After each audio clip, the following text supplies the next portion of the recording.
गुरुर्ब्रह्मा गुरुर्विष्णुः गुरुर्देवो महेश्वरः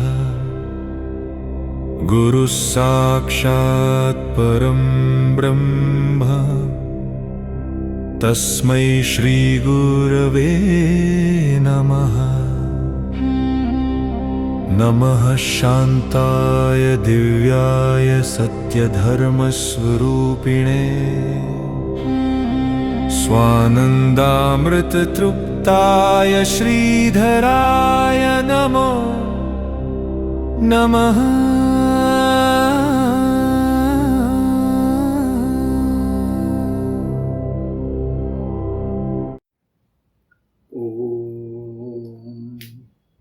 पूर्णमिदं पूर्णात् पूर्णमुदच्यते पूर्णस्य पूर्णमादाय पूर्णमेवावशिष्यते।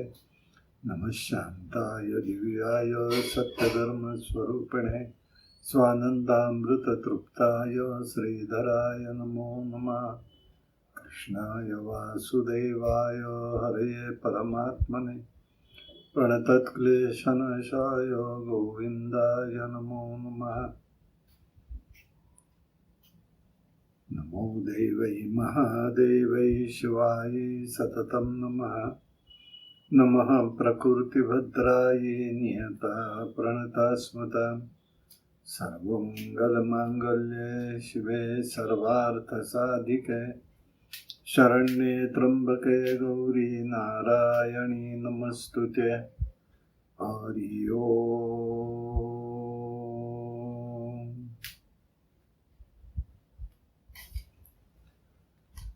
चतुर्थीचे दिवशी विश्वव्यापक जननीयो उपासका पाहसे अंबे प्रसन्नंतःकरणीयो पूर्ण कृपे पासे जगन्माते मनमोहिनीयो भक्ताच्या माऊली सुरदयेती लोटांगणीयो उदो बोला उदो अंबाबाई माऊलीचा हो उदो कारे गर्जते काय महिमा वर्णुतीचा हो उदो बोला उदो अंबाबाई माऊलीचा हो।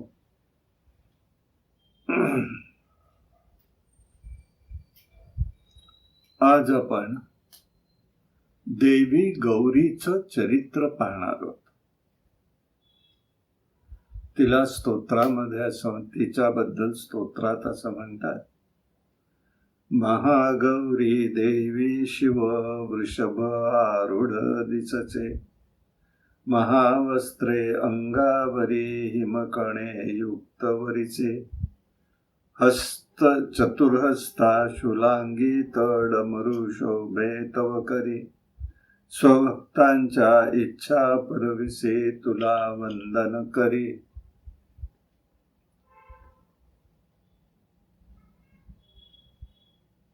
तिच्या उत्पत्तीबद्दल असं सांगितलं जातं,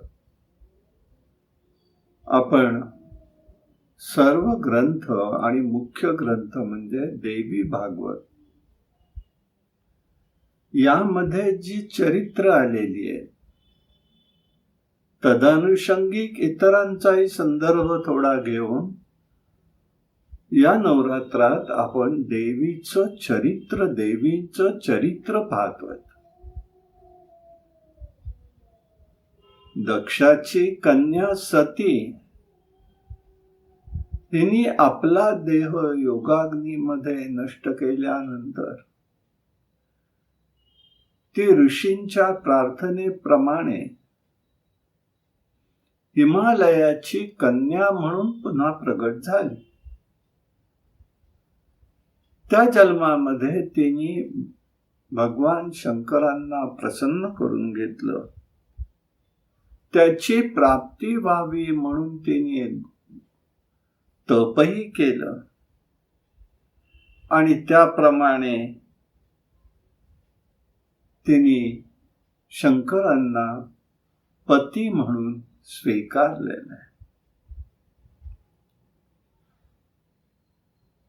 पार्वती पूर्णपणे गौरवर्णीय नव्हती आणि म्हणूनच शंकर तिला कौतुकाने चिडवायचे, तू काळी आहेस म्हणून.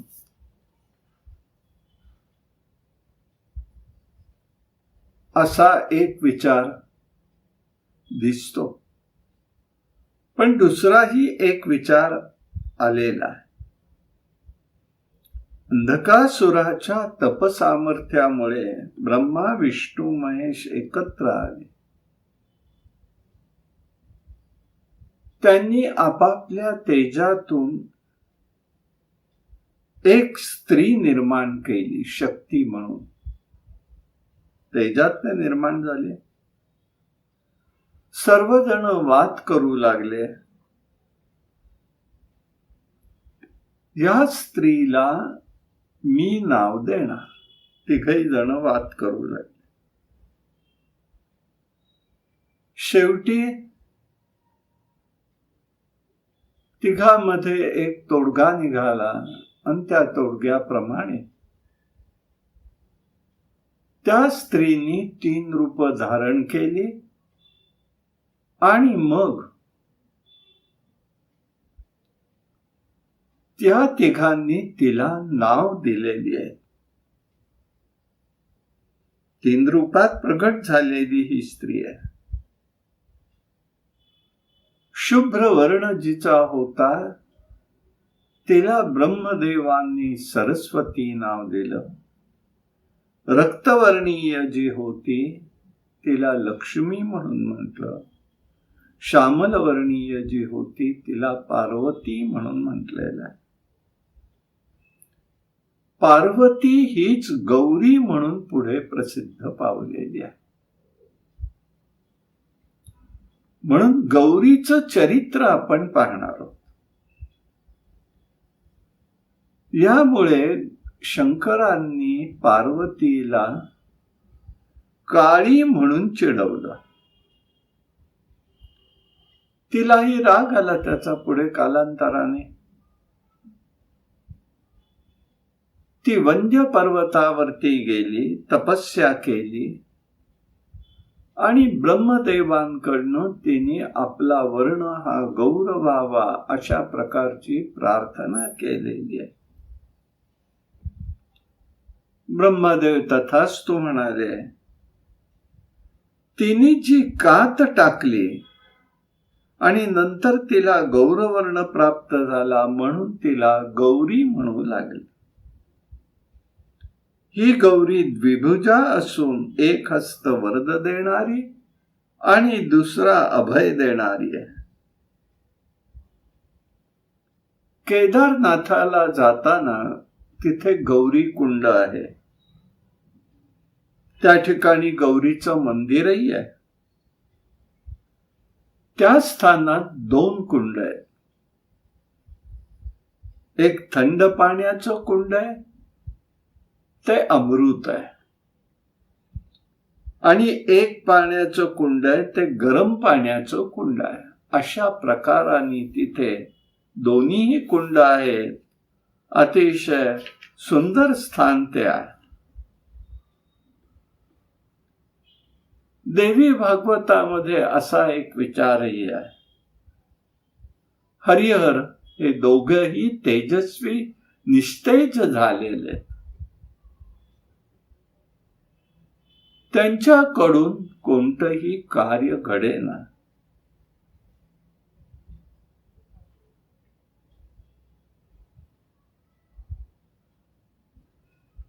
ब्रह्मदेवांच्या आज्ञेने त्याचे धर्मपुत्र जे होते त्यांनी हिमालयात जाऊन तप केलं आणि पराशक्ती देवीला प्रसन्न करून घेतलेलं.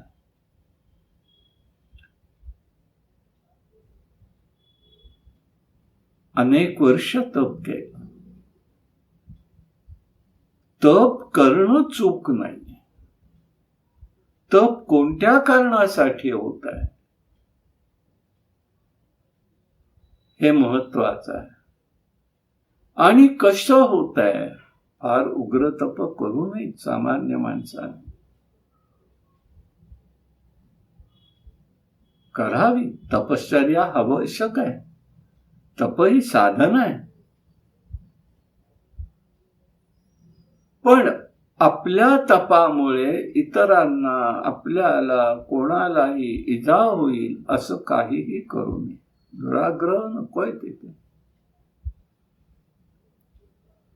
सर्वांनी तिला तिथे तोप केलं. पराशक्ती देवी प्रगट झालेली आहे. सर्वांनी तिची प्रार्थना केली. हे देवी, आम्ही तुला शरण आलेलो आहोत. तुझं रूप जे आहे ते अग्नीप्रमाणे तेजस्वी आहे, दैदिप्यमान आहे. तू निराकार असून तू सगुण झालेली आहेस. तुला आमचा वारंवार नमस्कार असो. आमचं म्हणणं एवढंच आहे. पूर्वीप्रमाणे शिव आणि विष्णूंना कार्य करण्यासाठी शक्ती दे. उभयतांना स्वस्थता प्राप्त होऊ दे. त्यांचं कार्य चालू राहिलं तरच विश्वाचं कार्य घडणार आहे. तेव्हा ती परादेवी शक्ती म्हणाली, माझ्या शक्तीचा या हरिहरांनी अपमान केलेला आहे. तेव्हा त्या शक्तीने उभयतांनी त्याग केलेला आहे माझा.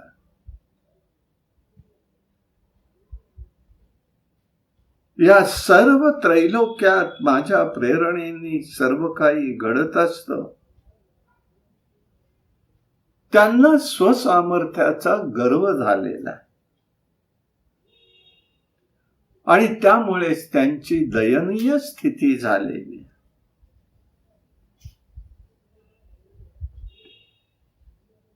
तेव्हा यापुढे कोणीही शक्तीचा उपमर्द करू नये, अहंकार करू नये.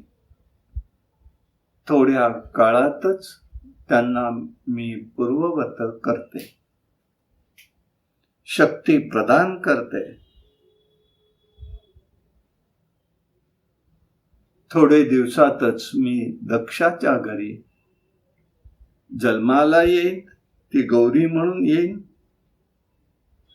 त्यावेळेला लक्ष्मी सुद्धा क्षीरसागराच्या पोटी येईल.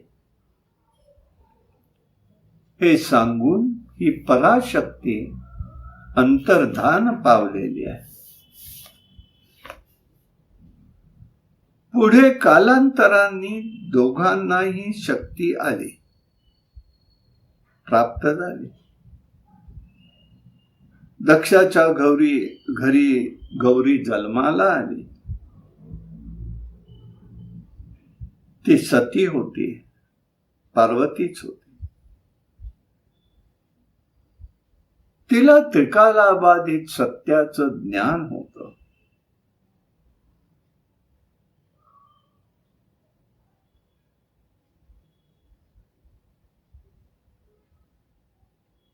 एक अंश समुद्राच्या ठिकाणी लक्ष्मी म्हणून प्रगट झाली. सतीचं चरित्र आपल्या सगळ्यांना माहितीच आहे. दक्षाच्या यज्ञामध्ये दक्षाने शंकरांचा अपमान केला. सतीला त्या जन्मामध्ये भगवंता आपल्या आईला, वडिलांना भेटावंसं वाटलं. त्यांनी यज्ञ ठरवला होता. सर्वांना निमंत्रण दिली, पण सतीला मात्र निमंत्रण दिलेलं नाही. तो तिला माहित नव्हतं. दक्ष हा दंभानी हे निमंत्रण देत नाही. शंकरांनी बराच प्रयत्न केला. भाई, न बोलवता कोणाकडे जाऊ नये. अहंकारी माणसांकडे सुद्धा जाऊ नये, अशा प्रकारचा विचार त्यांनी त्या ठिकाणी शंकरांनी पुष्कळ सांगितलाय. सतीला पटलं नाही. सती म्हणाली, तुम्ही समाधीमध्ये, आत्मज्ञानामध्ये, आत्मसुखामध्ये सदैव तृप्त असता. मला सारख्याला मात्र तसं करता येत नाही. मला आईला, बहिणींना, पित्याला भेटावंसं वाटतंय. ठीक आहे, आपण येत नाही तर येऊ नका, मीही जाऊन येते. ती गेल्यानंतर यज्ञाच्या ठिकाणी आपल्या पतीचा हविर्भाग ठेवलेला आणि हे लक्षात आल्यावर तिला अत्यंत क्रोध आलेला. ज्या पित्यापासून हा देह निर्माण झाला आहे तो देह मी या ठिकाणी सोडून देईन. योगाग्नीने तो नष्ट केलेला आहे. ते चरित्र वेगळे, आपण पुढे पाहणार आहोत त्याचं. अशा प्रकाराने त्या ठिकाणी आपल्याला दिसून येतं.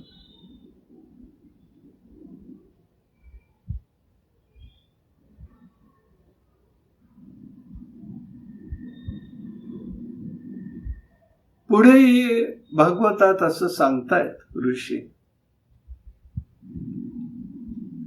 एकदा दुर्वास जंबू नदीच्या किनाऱ्यावर भगवती देवीचं दर्शन घेण्यासाठी गेलेले. तिथे तप केलं, माया बीजाचा जपही केला. माया बीज मंत्र आहे. देवी प्रसन्न झाली. तिने आपल्या गळ्यातील प्रसादतुल्य माळ काढून दुर्वासांना दिलेले. दुर्वासांना अतिशय आनंद वाटला. पुढे ते आकाश मार्गाने जात असताना दक्षाच्या घरी आले. तिथे प्रत्यक्ष गौरीचं दर्शन घ्यावं म्हणून ते आले. मग तिथे दर्शन झालं. मुनींची माळ ती त्यांनी दक्षाने पाहिली आणि त्याच्या मनामध्ये आलं, ही माळ आपल्याला मिळावी. म्हणून दक्षाने मागून घेतले. ती माळ दक्षाला दुर्वासांनी दिली. त्यांनी शिरसावंद्य केलेले आणि ती माळ त्यांनी आपल्या शयनगृहामध्ये ठेवली. काय झालं कोणास ठाऊक. त्या माळेच्या गंधाने दक्ष हा कामप्रेरित झाला. पशुवत कर्मासक्त झालेला. पापकर्माचं फळ म्हणजे तो शंकरांविषयी द्वेष करू लागला आणि कन्येविषयी सुद्धा द्वेषबुद्धी निर्माण झाली.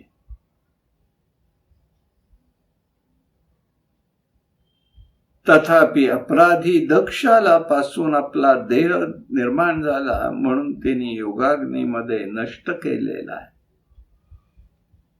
पुढे तिने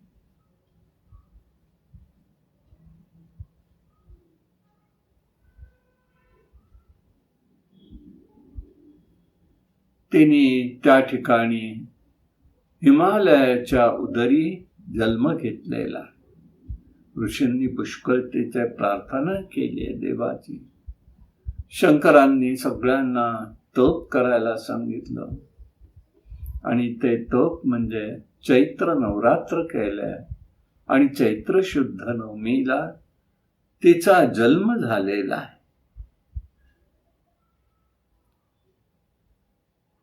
आणि एक सांगितलं जातं की तो जन्म तृतीयेलाही झाला आणि म्हणून दर महिन्याच्या आपल्या पंचांगाप्रमाणे दर महिन्याच्या महिन्यामध्ये गौरी पूजन आलेलं आहे. निरनिराळ्या गौरींचं पूजन तिथे होत असतं.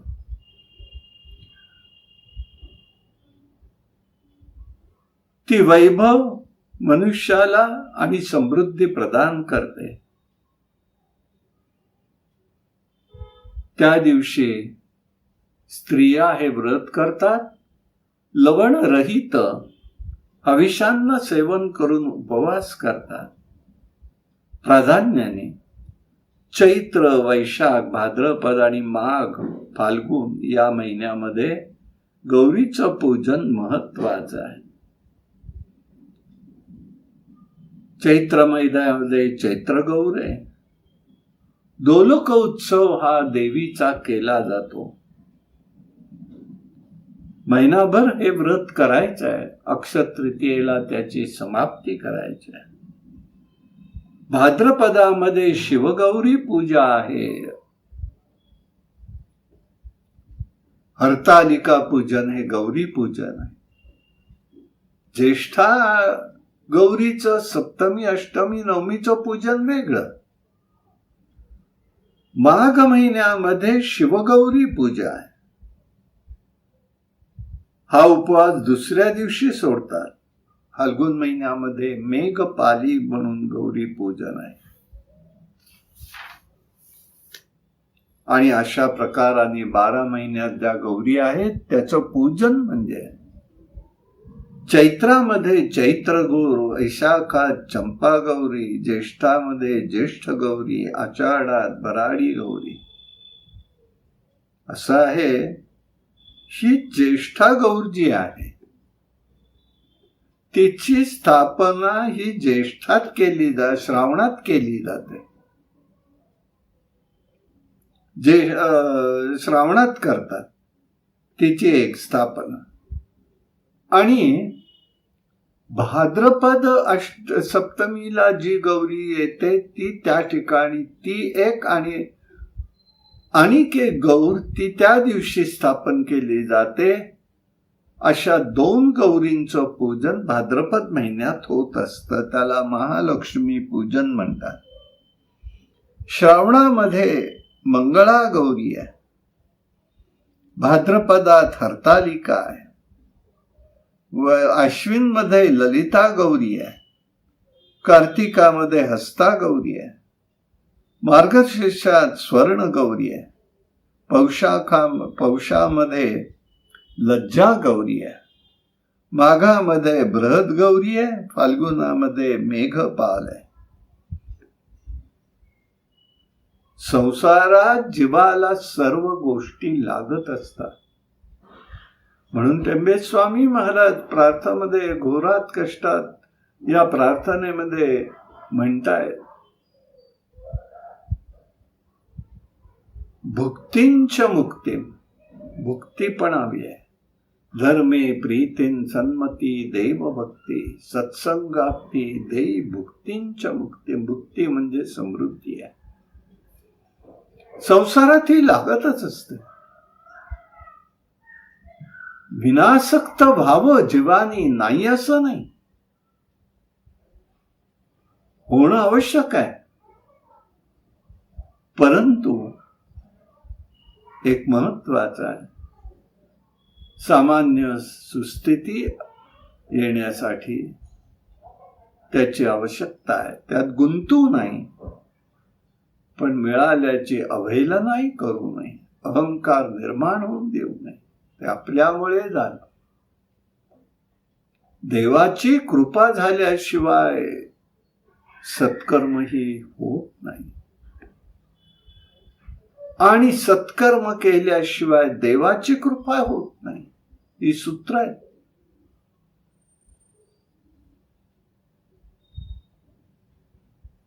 मनुष्याला वाटतं मी बळाने मिळवलेले, माझ्या सामर्थ्याने मिळवले, माझ्या कष्टाने मिळवले. पण कष्ट आणि बळ देणारं कोण आहे? तो देतो किंवा ती देते, शक्ती देवता देते. म्हणून मनुष्याचं जीवन समृद्ध बनतं. हे सदैव लक्षात ठेवणं गरजेचं आहे. म्हणून याचं पूजन सांगितलंय. म्हणून जगद्गुरु शंकराचार्यांनी प्रपंचिक लोकांसाठी पंचायतन पूजन सांगितलंय. पुढे सांप्रदायिक मंडळींनी आपापली पंचायतन निर्माण केली. हा भाग वेगळा. पण मूळतः त्यांनी पंचायतन पूजन सांगितलं. गणपती आहे, देवी आहे, विष्णू आहे, शंकर आहे आणि सूर्य आहे. असे हे 5 देवता आहे. गणपती बुद्धीची देवता आहे. देवी लक्ष्मी ही त्या ठिकाणी समृद्धीची देवता आहे. विष्णू सुस्थिती देणारी देवता आहे.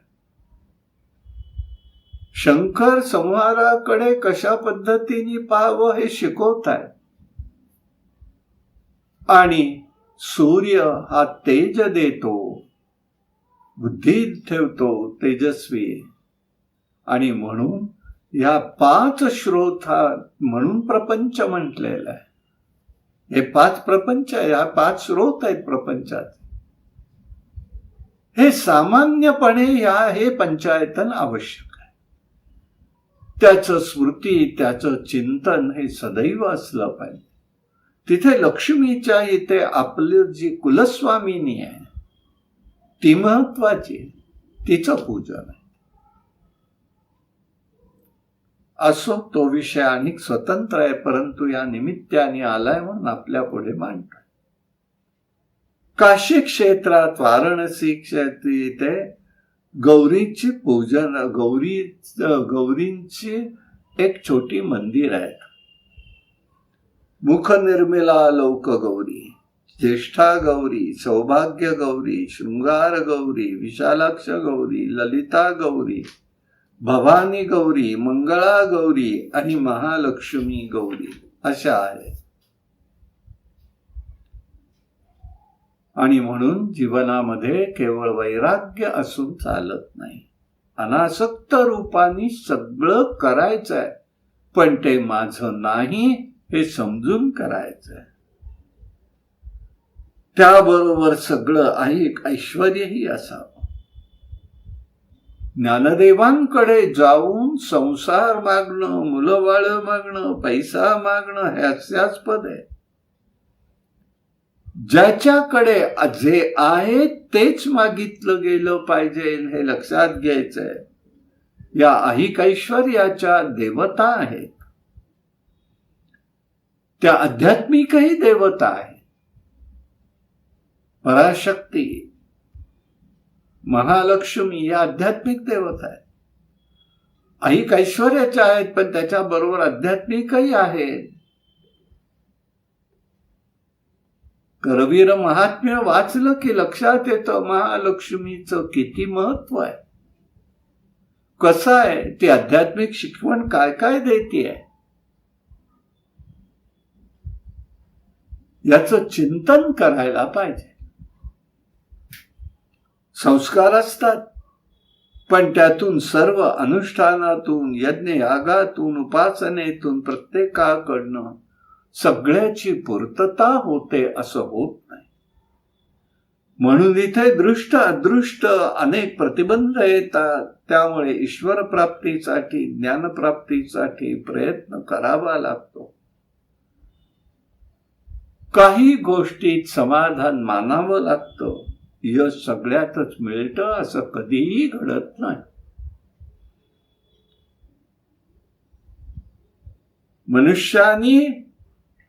मनुष्याला च्या ठिकाणी खूप कर्माचे प्रतिबंध आहे, ते दूर झाले पाहिजे. म्हणून या सगळ्या उपासना आहेत.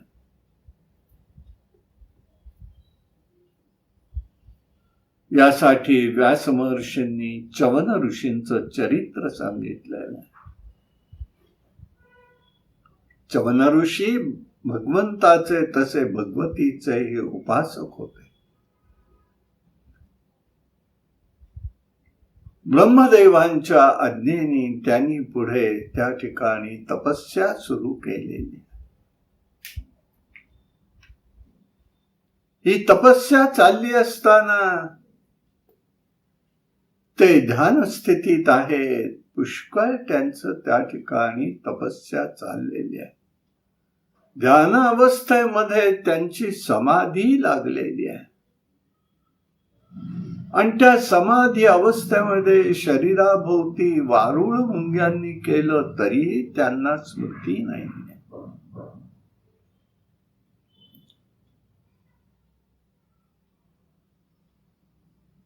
वाल्या कोळ्याचं रामायणामध्ये उदाहरण अशाच स्वरूपाचं आहे. त्यावेळेला सूर्यवंशातील शर्याती नावाचा राजा होता. हा राजा आपल्या परिवारासह त्या वनामध्ये आलेला आहे. वनाची शोभा, तपस्या हे सगळं पाहण्यामध्ये राजा, परिवार, नोकर, चाकर, सेवक, सैनिक सगळे बघताय. सगळ्यांना हा रमणीय प्रदेश आवडलेला आहे. मुलं खेळत होती आणि त्यामध्ये राजाची कन्या सुकन्या म्हणून आहे आणि तिने ते वारुळ पाहिलं. वारुळाला भोक होती. त्या भोकातून तिने डोकून पाहिलं तर 2 ज्योती तिला दिसल्या. त्या ज्योती तिने पाहिल्यात खऱ्या. अंबेची उपासना त्यांची चाललेली आहे. तेजस्विता प्रगट झालेली होती ती. त्या मुलीच्या मनामध्ये काय आलं कोणास ठाऊक. तिने तिथे पडलेला काटा घेतला आणि त्या ज्योतींना ढवळलं. तो एकदम त्या ज्योतीतनं रक्त वाहू लागलं. घाबरून गेली. काहीच न बोलली कोणाशी. आपल्या हातनं अपराध झालाय काय माहिती नाही. पण बघू पुढे काय होत. संध्याकाळी सगळे परतायला लागले तर सगळ्या लोकांचं मलमूत्र प्रतिबंध झालेला आहे. सगळे घाबरले. राजाही घाबरून गेलेला आहे. काय करावं. ज्योतिषाला विचारलंय. राजज्योतिषांना बोलवलं. काय घडलंय असं म्हणाले. आता कोणता काळ आहे. अपराधी काळ आहे म्हणाले. काहीतरी अपराध वनामध्ये कोणाचा तरी कोणीतरी केलेला आहे. कोणी केला सगळ्यांना विचारलंय. ती राजकन्या आहे पण प्रामाणिक आहे. सत्यवचनी आहे. तिने सांगितलं महाराज माझ्या हातनं कदाचित असा काही अपराध घडलेला दिसतोय पण मी मुद्दामून काहीही केलेलं नाही. ठीक आहे म्हणाले. बघू सकाळी काय होतंय. म्हणून नंतर ते वनामध्ये सगळेच गेलेले. कुठे घडलं ते पाहिलं. ते वारुळ त्यांनी बाजूला केलं तर ऋषीच दिसले. त्यांच्या डोळ्यातनं रक्त वाहत होतं. ते आई पाहिलं त्यांनी. आश्चर्य वाटलं. ते ऋषी रागवले. कोणी अपराध केला म्हणाले. आज माझ्यावर ही अवस्था आली. क्षमा करा म्हणाले. माझ्याच मुलींनी असं चुकून केलेलं आहे. अपराधाची क्षमा काय करायची म्हणाले.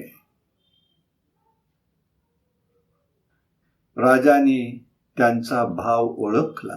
सांगावं लागलं. हे लक्षात घ्यायचं असतं. सुज्ञ माणूस जो असतो, उपासक असतो, त्यांनी समोरच्याचा भाव ओळखता आला पाहिजे तर आपलं जीवन समृद्ध होऊ शकतं. सांगितलं की किंमत संपते हे लक्षात ठेवायचं आहे. मागितलं की किंमत संपून जाते. न मागताच समजलं पाहिजे काय आहे इथे, काय भाव आहे, कुठल्या दृष्टीने बोललं जात आहे. तारतम्य भाव त्याला म्हटला जातो. राजाने ओळखलं. राजाने सांगितलं ऋषी आपल्या मनातला भाव असा दिसतोय. आता आपण आपल्याला अंधत्व आलेलं आहे तर आपण आता हा कसं जीवन जगणार. तर मी माझी कन्या आपल्याला अर्पण करतो.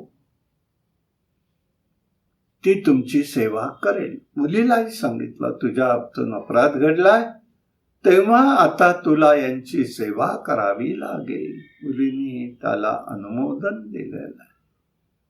ऋषींचा आणि कन्येचा विवाह झालेला आहे. आता ती सेवा करू लागली.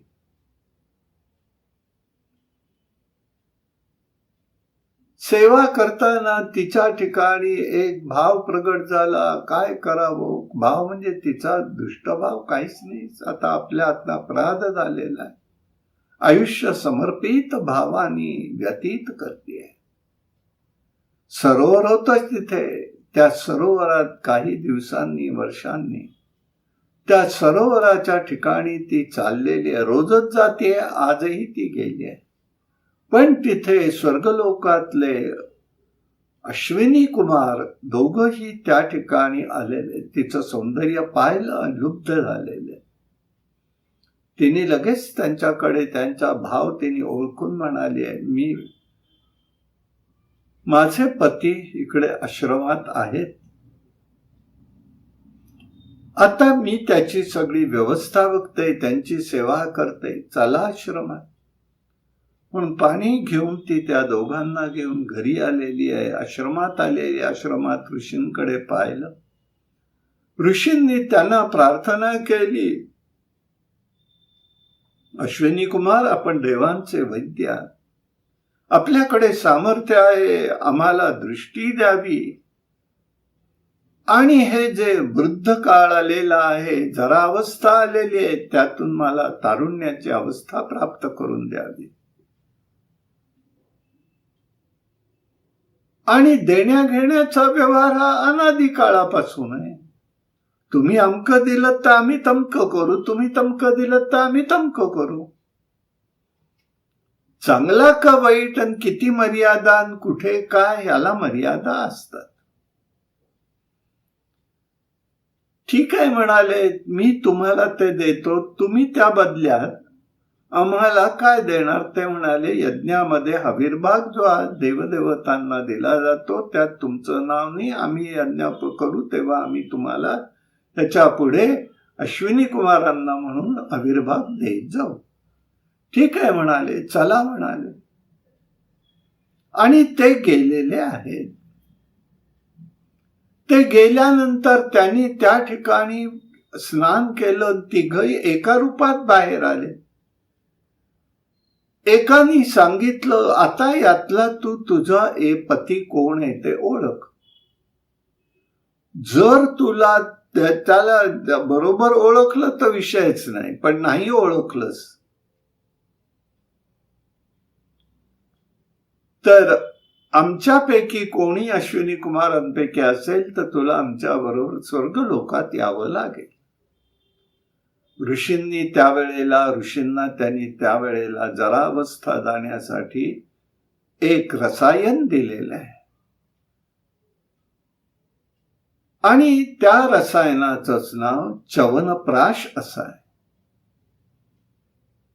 आताचे लोक किती त्या पद्धतीने देतात, कसं देतात, मी त्यातला ज्ञाता नाही.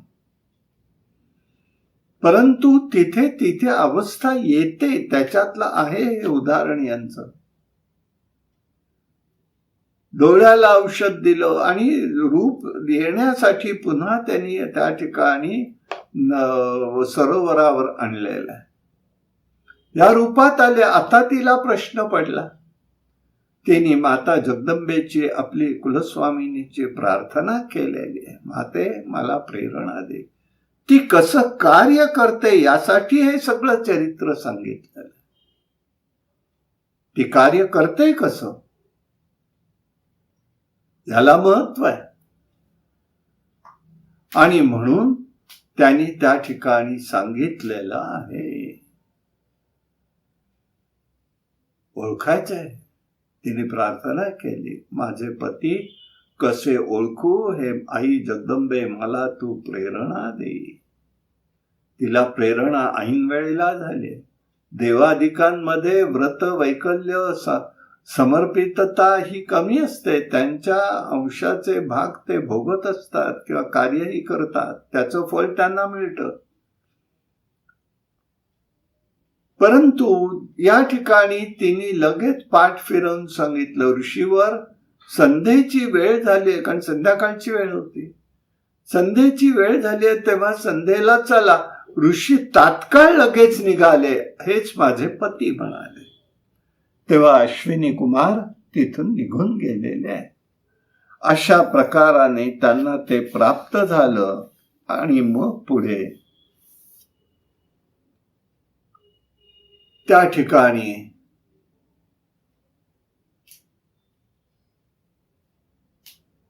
ही बुद्धी प्रेरणा देणारी शक्ती कशी आहे हे सांगितलं. मग पुढे चवन ऋषींचा सासरे शर्याती राजा आला. त्यांनी तिथे पाहिलं आपली मुलगी एका तरुणाबरोबर आहे. तेव्हा राजा रागवला, वाईट वाटलं त्याला. अरे, आपली मुलगी व्यभिचारी झाली की काय? तिचा हा विवाह वृद्धाशी झाला म्हणून तिने काही व्यभिचार केला का? तेव्हा ऋषींनी सर्व हकीकत सांगितली. तोच मी आहे. त्यालाही आनंद वाटला. त्याने यज्ञ केला, अश्विनी कुमारांना यज्ञातला भाग दिला, वगैरे वगैरे सगळं होऊन पुढे सगळं त्या ठिकाणी ह्या संसारामध्ये ही औषधं त्या ठिकाणी प्रस्थापित झालेली आहे. पंचमीचे दिवशी व्रत ते उपांग ललिता अर्घपाद्य पूजेने तुझला भवानी स्तवती हो. रात्रीचे समयी करते जागरण हरी कथा हो. आनंदे प्रेमते आले सद्भावे क्रीडता हो. उदो बोला उदो अंबाबाई माऊलीचा उदो कार्य गरजती काय महिमा वर्णू तिचा उदो बोला उदो अंबाबाई माऊलीचा. आता आपण जसं गौरीचं चरित्र पाहिलं, पराशक्तीचं कार्य पाहिलं, तसं आता आपण आज ललिता गौरीचं चरित्र पाहणार.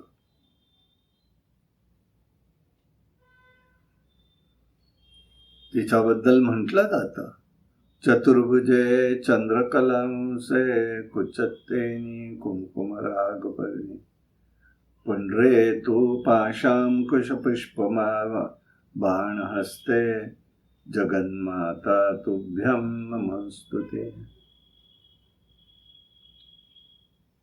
असं एक त्या ठिकाणी हकीकत आहे. पार्वतीला शंकरांबरोबर विवाह करायचा होता, म्हणून तिने शंकरांची प्रार्थना कैलास पर्वतावरती केली. शंकर ब्रह्मानंदात निमग्न होते. पार्वतीकडे त्यांचं लक्ष जाईना. काय करावं हे कोणाला समजेना. तेव्हा देवसभा झाली. नारदांनी सुचवल्याप्रमाणे इंद्राने त्या कामी मदनाची नियुक्ती केली. इंद्राने बजावलं की शंकरांच्या शरीरामध्ये प्रवेश करावा आणि लवकरात लवकर शंकर विवाहाला तयार होतील हे पाहावं. कारण त्यावेळेला तारकासूर नावाचा दैत्य होता. त्यांनी वरप्राप्त हे ब्रह्मानंदात आहेत, हे त्या ठिकाणी विवाहित नाही. तेव्हा त्यांना पुत्र होईल, तो मला मारू शकेल एवढं त्यांनी सांगितलं. त्याच्यामुळे इंद्राने ती योजना केली. तारकासूर इकडे त्रास देत होता. एकमेकामध्ये एकमेक घटना ह्या समाविष्ट आहेत. देवाचं एका वेळेला ज्ञानशक्ती, क्रियाशक्ती आणि द्रव्यशक्ती यांच्या माध्यमातून अखंड कार्य चाललेलं आहे.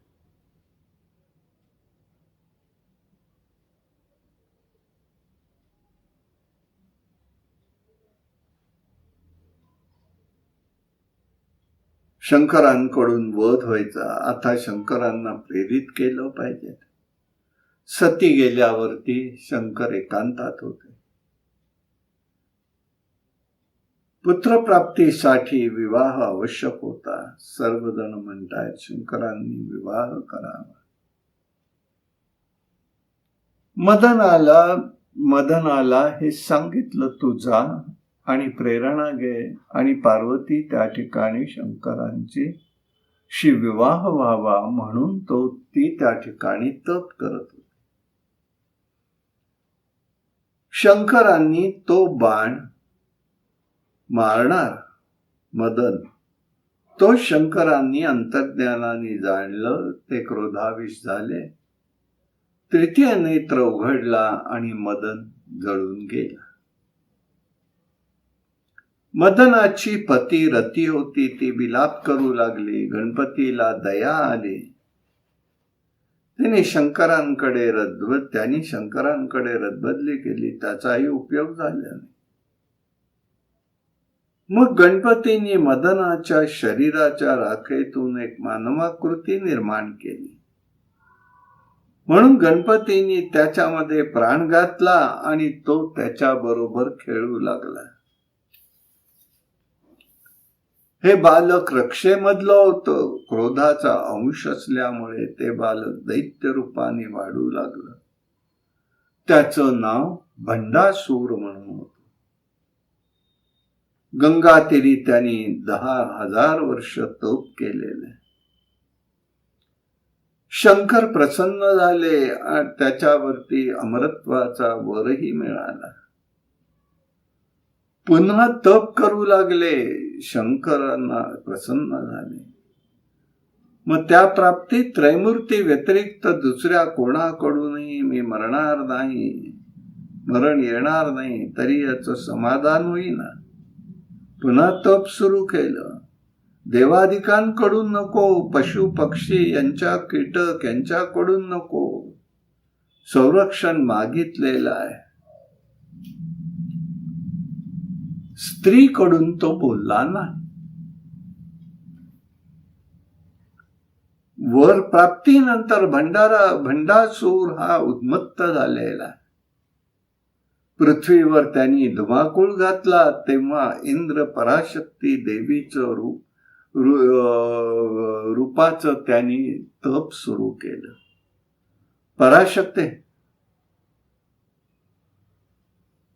पराशक्ती प्रगट झाली म्हणून तिला ललिता म्हणून म्हणू लागते. ललितेचा अर्थ आहे शूरवनिता.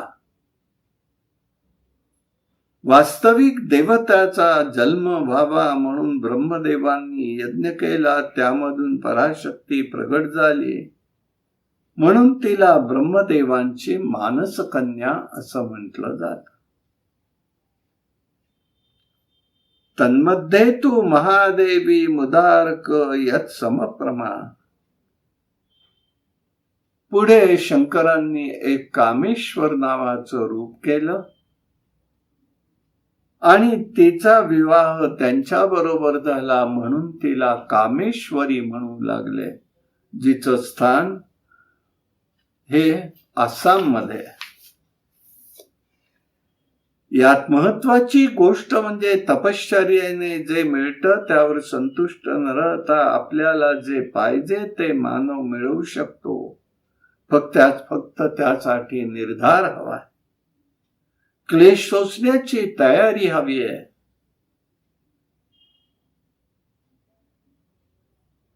तेव्हा ललिता गौरी आणि भंडासूर यांचं युद्ध झालेलं आहे. देवकार्यासाठी ती सर्वप्रथम हिमालयामध्ये प्रगट झाली. युद्ध नैमिषारण्यात झालेलं आहे. ती हिमालयामध्ये प्रगट झाली ते श्रीनगर पुण्यक्षेत्रे ललिता पराक्रमी. श्रीनगरमध्ये तिचं एक मंदिर आहे.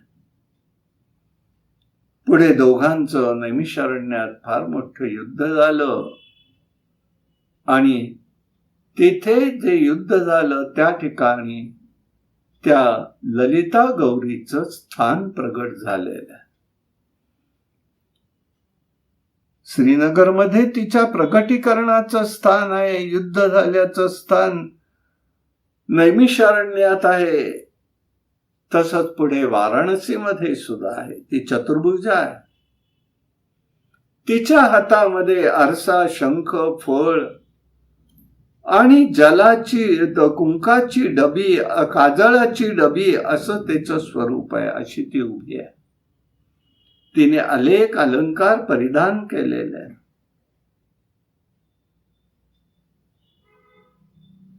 हयग्रीव अवतारात त्यांनी त्या ठिकाणी अग्नि अगस्त्य यांचा संवाद झाला, तेव्हाही त्या ठिकाणी ललिता गौरीचं स्तोत्र म्हटलेलं आहे.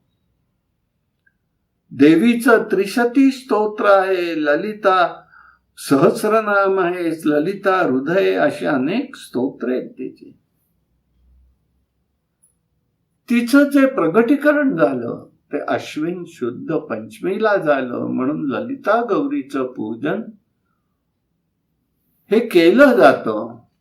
आणि हे जे पूजन होतं ते तिचं स्वरूप, ती निर्गुण निराकार साकार झाली, पण तिचं प्रतिकात्मक त्या ठिकाणी स्वीकार केलेला आहे. तो म्हणजे कुंकाचा करंडा, आणि त्याच्या ठिकाणी भाव निर्माण करून त्या देवीचं सगळं पूजन करायचं असतं. पुढे असंही सांगितलंय ग्रंथामधून काही, रावणवध झाल्यानंतर राम अयोध्येमध्ये आलेले आहेत. विभीषण गादीवरती लंकेच्या बसलेला आहे. कुंभकर्णाची पत्नी पौंड्रिक होती, तिचा मुलगा, आणि ती द्वेष करू लागले.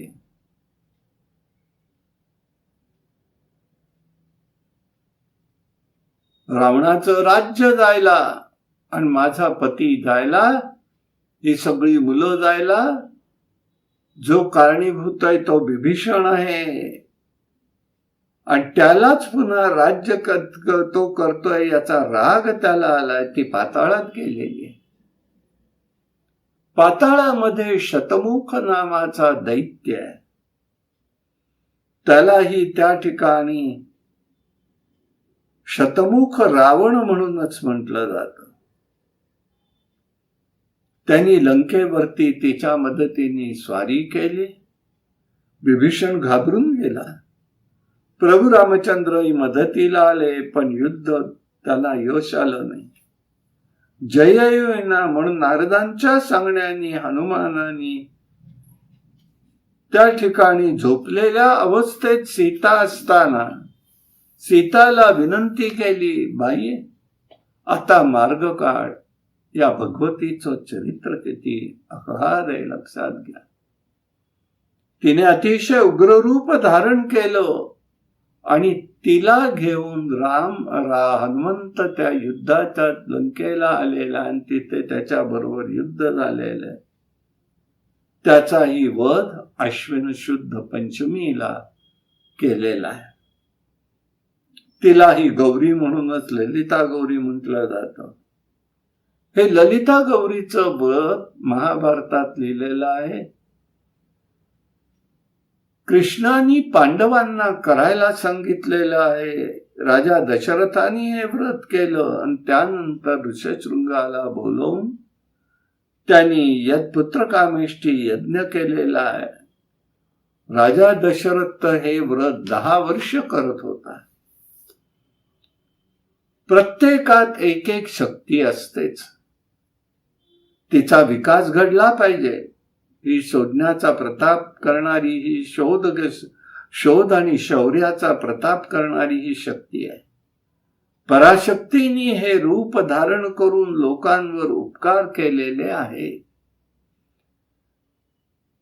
कोणी उगीच कोणतंही कर्म करू शकत नाही, तिच्या कृपेशिवाय नाही, हे लक्षात घ्यायचं आहे. मनुष्य म्हणतो मी हे कर्म केलं, मी हे केलं, पण भगवंताच्या इच्छेने देवानी माझ्याकडून करून घेतलं हा भाव जोपर्यंत होत नाही तोपर्यंत उपासकाला केलेल्या कर्मापासून समाधान कधीही मिळत नाही, हा सिद्धांत आहे. आणि यासाठी त्या ठिकाणी ही रूप घेतलेली आहे. भगवतीचं रूप म्हणजे इच्छाशक्ती, ज्ञानशक्ती आणि क्रियाशक्ती आहे. या 3 माध्यमातनं प्रत्येक कार्य घडत असतं. देवी उपासनेतले बुद्धीतले दोष गेले पाहिजे. देवीची उपासना ही सगुणाची उपासना आहे. पण बुद्धीमध्ये दोष राहत असतील, अहंता राहत असेल, कर्तृत्वाचा आणि कर्माचा अभिमान राहत असेल, तर कशाचंही यश मिळत नाही, समाधान मिळत नाही. आणि यश मिळालं तरी त्याचं समाधान मिळत नाही. ह्याचं कारण का? तर बुद्धीतले दोष असतात, असं ऋषी सांगतात. बुद्धी स्थिर झाली पाहिजे. धारणावती मेधा, मेधा ही शक्ती आहे. बुद्धी, मेधा, प्रज्ञा, ऋतंभरा प्रज्ञा, ह्या बुद्धीला एक एक अवस्था प्राप्त होत जातात, तेव्हा त्याला म्हटलं जातं. आणि पुढे वैशारद्य प्रज्ञा आहे. या अवस्थेमध्ये अलीकडल्या काळात केवळ एकच व्यक्ती होऊन गेलेली आहे, आणि ती म्हणजे राष्ट्रीय पंडित दत्त महाराज कवीश्वर. ऋतंभरा आणि प्रज्ञा आणि वैशारद्य प्रज्ञेचं प्रतीक म्हणजे ते होते. यासाठी अभ्यास करायचा आहे. जन्मभर अभ्यास केला तरी बुद्धी तशीच राहिली पाहिजे. यासाठी पराशक्तीने 48 तत्व सांगितलेले. ललिता देवीला ते आवडतं म्हणून 48 प्रेम आहे, कारण तिची निरनिराळी स्तोत्र आहेत. त्याच्यात तिने 28 स्तोत्राचं चिंतन केलेलं आहे. तिला सगळे 48 गोष्टी वाहिल्या जातात. दुर्वा या 48 जुड्या केल्या करतात पूजनाला. अनर्शाचं वाण 48 आहे, गार्ग्याचं वाण 48 आहे, नैवेद्य 48 पदार्थांचा आहे. किती त्या ठिकाणी ही सगळी प्रतिकात्मक आहे.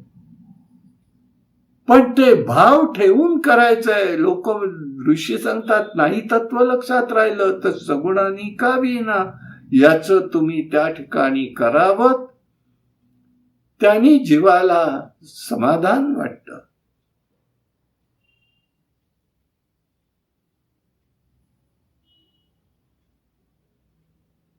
दुसरंही एक वैशिष्ट्य सांगितलं जातं दिनविशेष म्हणून. अश्विन पंचमीला म्हणजे सतीने योगाग्नीत प्रवेश केलेला. हे स्थान हरिद्वारच्या अलीकडे कणखल म्हणून आहे, आणि कणखलला हे स्थान आजही आहे. शंकरांनी वीरभद्राला दक्षाच्या मंडपात पाठवलं. नंतर शंकरही तिथे गेलेत असा उल्लेख देवी भागवतात आहे. तो जळता देह खांद्यावरती घेतला. सर्वत्र फिरू लागले. विश्वामध्ये ब्रह्मांडात आग पसरू लागली. सर्वजण घाबरले. तेव्हा सगळ्यांनी विष्णूंना प्रार्थना केलेली आहे. तेव्हा विष्णूंनी आपलं सुदर्शन चक्र सोडलेलं आहे आणि सतीचं त्या देहाचं अवयव छेदन केलं. ते जे अवयव आहेत ते जिथे जिथे पडले तिथे तिथे शक्तीपीठ निर्माण झाली. अशी ही 57 शक्तीपीठ. उदाहरणच त्यातलं एकदा का दुसरं द्यायचं म्हणजे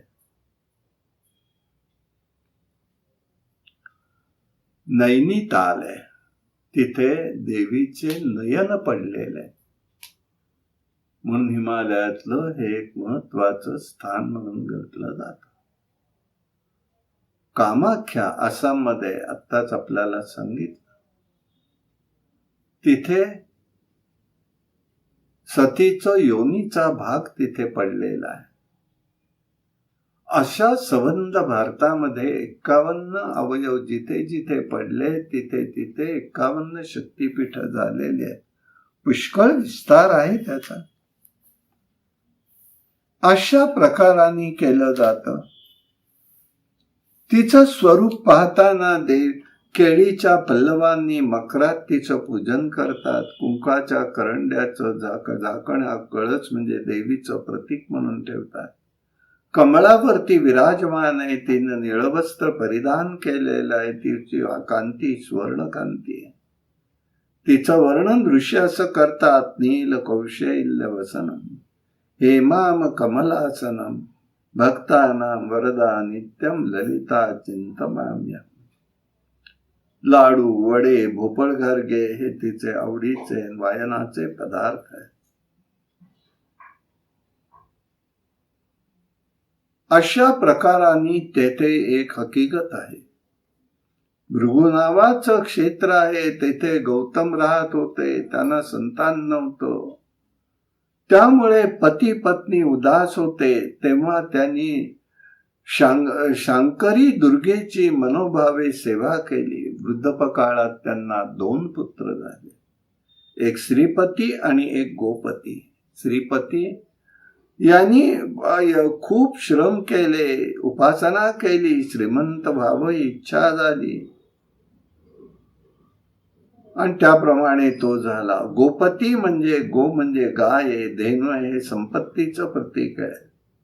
त्यांनी खूप गोसेवा केली आणि पित्याची इच्छा, मात्या पित्यांची इच्छाही पूर्ण केली. तथापि थोडे दिवसात गौतम पती पत्नी देवाघरी गेले, मुलं पोरकी झाली.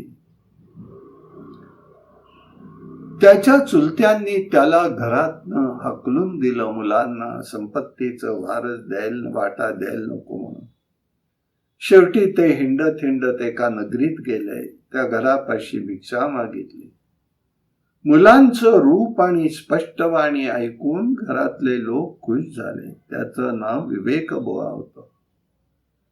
त्या मुलाची त्यांनी चौकशी केली, मुलांना ठेवून घेतलं. परिस्थिती ओळखून त्यांना शिक्षण वगैरे सगळं दिलेलं आहे. मुलं अत्यंत गुणी होती, सत्वगुणी होती. त्या घरात ललिता गौरीचं व्रत होतं. त्यांनीही ते शिकून घेतलं. पुढे आचार विचार पाहून विवेकबुवांनी आपल्या कन्या एका गुणवती कन्या जी होती ती श्रीपतीला दिली. दुसरी कन्या जी होती वनिता म्हणून, तिच्याशी विवाह त्याचा लावून दिला. दोघांचे उत्तम विवाह झाले. अनेक दिवस ते संसार करतायत. त्यांना घरची आठवण झाली म्हणून घरी गेले. सपत्नीक घरी आले. चुलत्यांनी त्या चौघांचा स्वीकार केला, त्यांना त्यांचा हिस्सा दिला. वाटा घेऊन आता दोघही निरनिराळा संसार करू लागले. त्यातील गोपती विषयलोलुप झाला. देवधर्म, कुलाचार, धर्माचार तो करीत नसे. सर्व संपत्ती नष्ट झाली, पण श्रीपती सर्व करीत असे.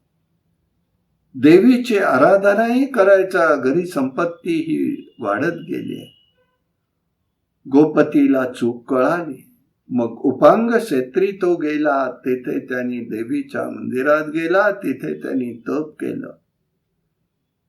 देवीची कृपा झाली आणि सगळं वैभव त्याला पुन्हा प्राप्त झालं. ऋषीमंडळी महात्म्यांचा जसा संकल्प असतो त्याप्रमाणे सगळं कार्य होत असतं.